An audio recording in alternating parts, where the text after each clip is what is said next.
Hi folks, so today is all about mindful doodling. Hence you're looking at my hand and a piece of paper. So I've got my sketchbook here, but you could literally use absolutely anything. A biro, the back of an envelope, the back of a cereal packet, whatever you've got to hand to do some doodling. Cast your mind back to when you were at school and you were listening to the teacher and you're doodling in the margins. Think about the sorts of things that you used to draw. Sometimes mindful doodling can just be drawing that thing that actually brings you joy and makes you happy. So one of the things that I used to draw over and over and over again at school was this. Let me see if I can remember. So, this is what it looked like. You can hear all sorts of people outside in the garden today. Just having a couple of minutes while I wait for the tea to cook. So this was what I used to do. Let's see if you can guess what it is. Over and over again.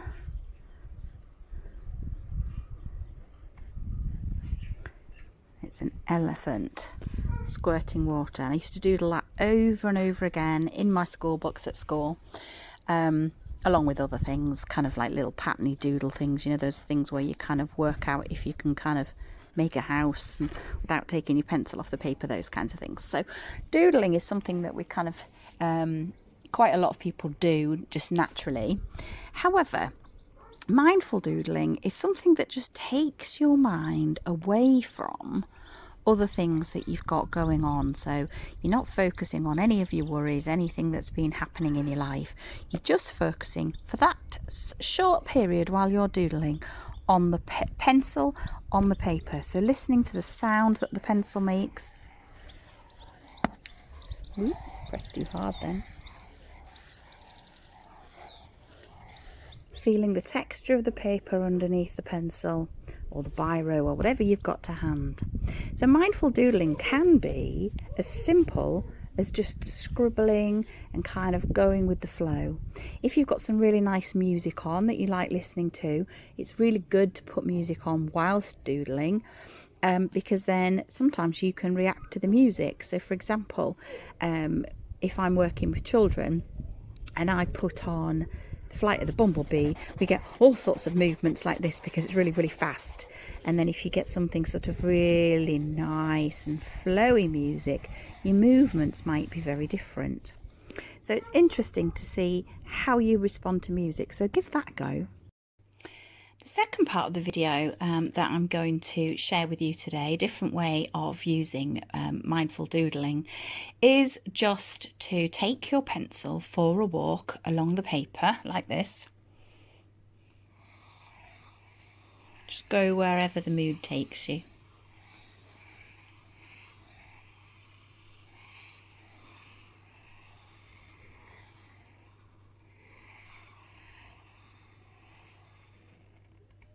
Okay. And then put some nice music on and just spend some time doing doodles and twiddly bits and stripes and spots and stars and whatever you want to fill in those gaps. So you don't only need one pencil, one piece of paper, and I'm just going to show you what that might look like now.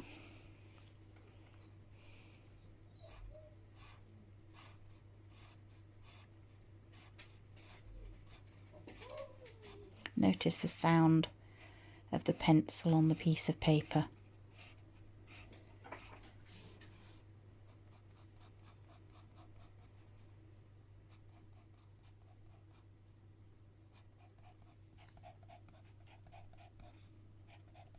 Doesn't have to be neat and tidy.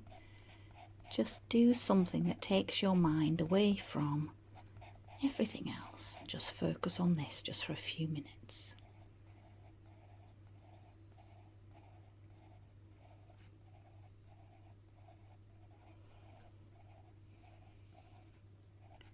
Take as much time over it as you like. You could spend just a really short time and come back to it later to finish it off if you run out of time.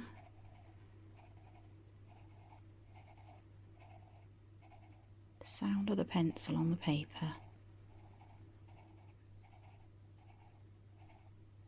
You focus just on this one thing.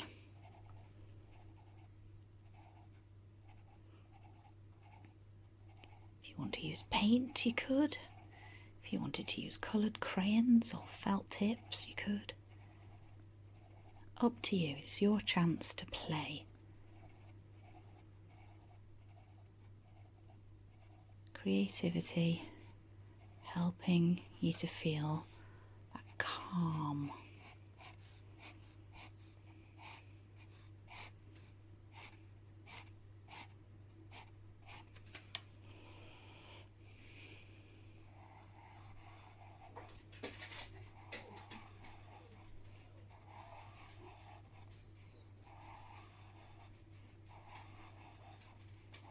And that's all there is to it. Keep going. See if you can spare the time to finish all of those different little areas on your doodle, and just take a moment to just feel the calm of doodling. Give that a go.